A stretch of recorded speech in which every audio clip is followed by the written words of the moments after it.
Well, it is the Met Gala tonight, and its theme is superfine tailoring black style. And I know that there will be a lot of controversy and a lot of pushback because it will be a collection of horrendously rich people wearing the kind of outfits that you and I could only dream of. We couldn't even buy it with Klarna, but at its heart, and what the Met is actually there for, is it's a fundraising endeavour to raise money for the Costume Institute of the museum. So it's there to raise money for the museum. And because of that reason, I'm actually quite a fan of it.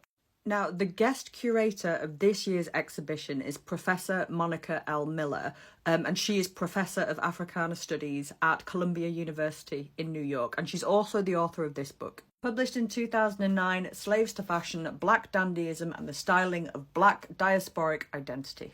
And it's this book that has provided much of the inspiration for the Met Gala theme. And seeing as my invitation to the Met Gala has once again been lost in the post, I've spent my day reading this book. I thought I'd tell you a little bit about Professor Miller's arguments and what she's asserting in the book, because that might help us understand what's going on the red carpet. Or it might help us laugh at the people who've massively misunderstood the assignment. So first of all, what is a dandy? The original dandy is encapsulated by this person here, the 18th century author Beau Brummel, who was far more famous for what he looked like than anything he ever wrote. But he took male fashion and he elevated it into a very self-conscious and overly stylized art form. It's all about tailoring and beautiful lines and impeccable grooming and this gorgeous coiffured hair. Everything is over-exaggerated, over-emphasized, and the art of it is the styling, the tailoring, and how good it actually looks. And yes, the dandy did attract a lot of mockery and scorn, but he's redefining masculinity and its relationship with fashion. So very good for you, Beau Brummel, 2 gold stars. But this isn't what Miller is looking at. She is looking at how this type of fashion, this type of art form, the use of clothing as a form of resistance and declaration of self was used by black men throughout history. And she actually goes back earlier than Beau Brummel.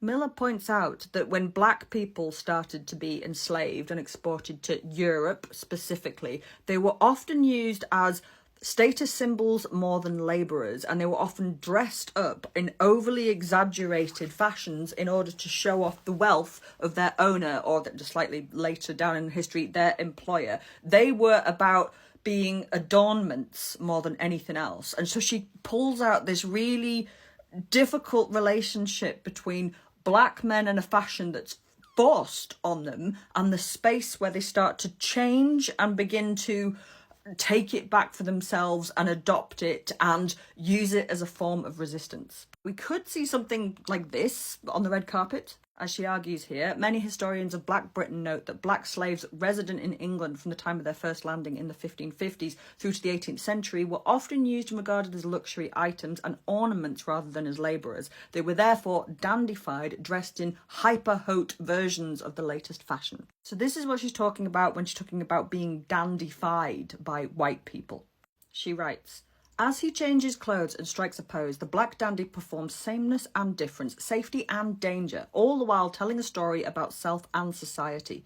Dandies, like the fashions that constitute them, can be transformative. I use the changing relation between the black dandy's body and the fine clothing displayed on it to tell a much larger story about African diasporic identity and the representation of blackness across time and cultures." Miller then traces how this self-conscious styling can become a threat to the white authorities, to the white status quo, and you can see this in mocking caricatures like this one. This is Jim Dandy, or Dandy Jim they called him, and it's supposed to be a mocking image, but what you can see contained within this is American, by the way, about mid-19th century, is that this is a threat, that black men being well-groomed, well-styled and well-presented and taking pride in their appearance is a threat. Because the system of white supremacy needs to degrade black people. It needs to degrade black men. So any move that they're making through fashion and through appearance to reclaim dignity is seen as a threat to that. Miller then traces this self-conscious dandyism in black men right up to the present day, taken as through the 19th century, through 1920s Harlem Renaissance, through the fight for civil rights, all the time picking apart how fashion operates as a site of resistance and rebellion, as well as a plea for acceptance and equality. So that's what I'm hoping to see on the red carpet tonight, is people that have captured this idea of fashion as a site of rebellion, independence, and a fight for equality and individuality. Or as Miller puts it, in choosing to concentrate on the dandyism of black men, I aim also to study the way in which the black dandy figure embodies the construction and deconstruction of masculine identity relative to negotiations of race, sexuality, and class. Because the dandy is a figure who exists in the space between masculine and feminine, homosexual and heterosexual seeming and being. Even when not specifically racialized, an investigation of the black dandy's emergence and perpetuation as a cultural sign of this intermediacy says much about the politics and aesthetics of racialization and identity formation. That is a lot to live up to, so I hope that everybody has got their game faces on and that my invitation turns up next time.